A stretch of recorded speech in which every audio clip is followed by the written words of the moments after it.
In a small, dimly lit laboratory in Kolkata, a man stood alone. Outside, the city hummed, the British Empire ruled, and inside, he aimed a strange device at a brick wall.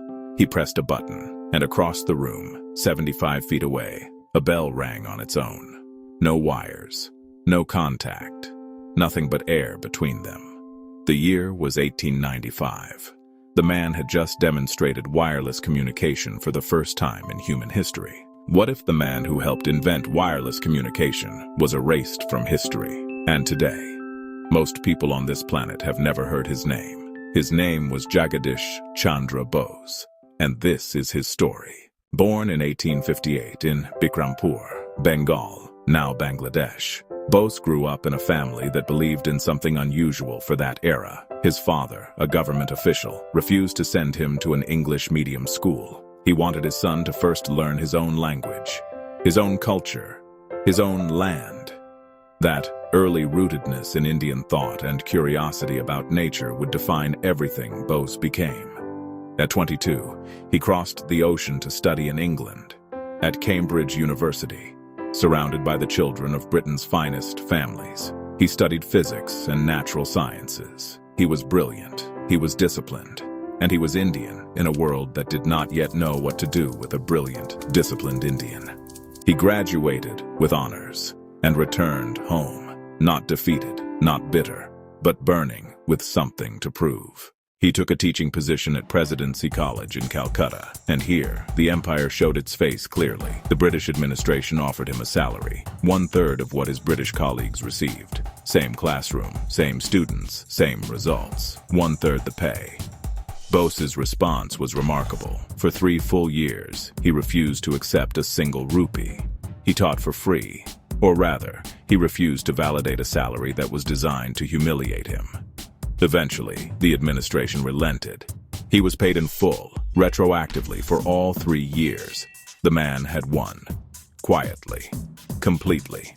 But the real battle, the one that would outlast his lifetime, was just beginning. In 1895, Bose made history. In a public demonstration before British officials, scientists, and journalists, he used electromagnetic waves, specifically millimeter waves, to transmit a signal through walls, through the bodies of men, across a room. He didn't need a wire. He didn't need physical contact of any kind. He used a device of his own invention, the mercury coherer, to detect invisible radio waves and trigger physical effects at a distance. A bell, a pistol, a small explosion.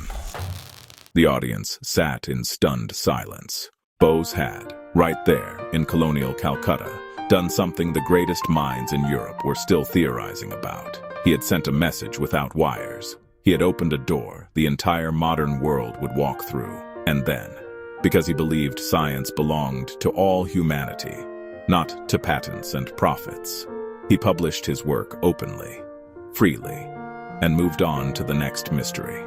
That generosity would cost him history. While Bose moved on, others moved in. In Europe, a young Italian inventor named Guglielmo Marconi was working on wireless telegraphy. He was ambitious, well-funded, and had access to something Bose never did: the backing of powerful investors and the full resources of the British Post Office. Marconi patented aggressively. He scaled rapidly. In 1901, he sent a radio signal across the Atlantic Ocean, an achievement that stunned the world. In 1909, he received the Nobel Prize in physics. The device at the core of his receiving system was a coherer, remarkably similar to the one Bose had already built, demonstrated, and published years before. Marconi had read the literature. The scientific community knew it, and history looked away. But Bose had already moved to a stranger, deeper question. Do plants feel? Not as a metaphor, not as poetry, as a scientific fact. Bose wanted to know whether living plants, rooted in silence, unable to cry or run, responded to the world around them the way animals do. Whether they felt heat, cold, injury, poison. Whether, somewhere inside their cells, there was something that functioned like a nervous system. He built an instrument he called the Crescograph, a device of extraordinary delicacy, capable of detecting and magnifying plant movement at a ratio of 10 million to 1.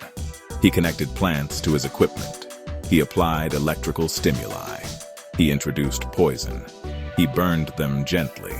He chilled them. And the needles of his Crescograph moved, tracing curves that looked disturbingly like the pulse readings of animals under stress. In 1901, he stood before the Royal Society of London and presented his findings. He said, "Plants transmit electrical signals. They respond to stimulus. They have something that functions like a nervous system."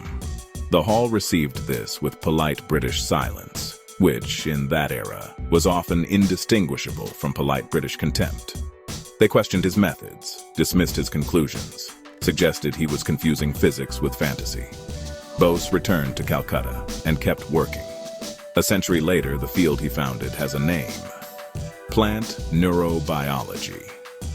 Scientists today have confirmed that plants transmit electrochemical signals across their tissues in response to damage, touch, and temperature, exactly as Bose described. His Crescograph data was not fantasy. It was simply ahead of its time by 100 years. In 1917, Bose founded the Bose Institute in Calcutta, one of the first modern scientific research institutions in Asia, and he dedicated it in a gesture both personal and profound. Not to a nation, not to a religion, not to an empire, but to the service of all life. He died in 1937, at 78 years old, still working, still publishing, still curious. Here is what I want you to sit with. Every time you connect to Wi-Fi, you are using a technology whose foundations were demonstrated by a man working in Colonial Calcutta, who was paid 1/3 of his colleague's salary because of where he was born. Every time a botanist studies how plants respond to their environment, they are walking a path he cleared, alone, while being dismissed by the very institutions that should have celebrated him. History did not erase Jagadish Chandra Bose with a single act of cruelty. It erased him slowly, through unequal funding, unequal access, unequal credit. Through a world that was not ready to believe that genius could live outside its preferred addresses.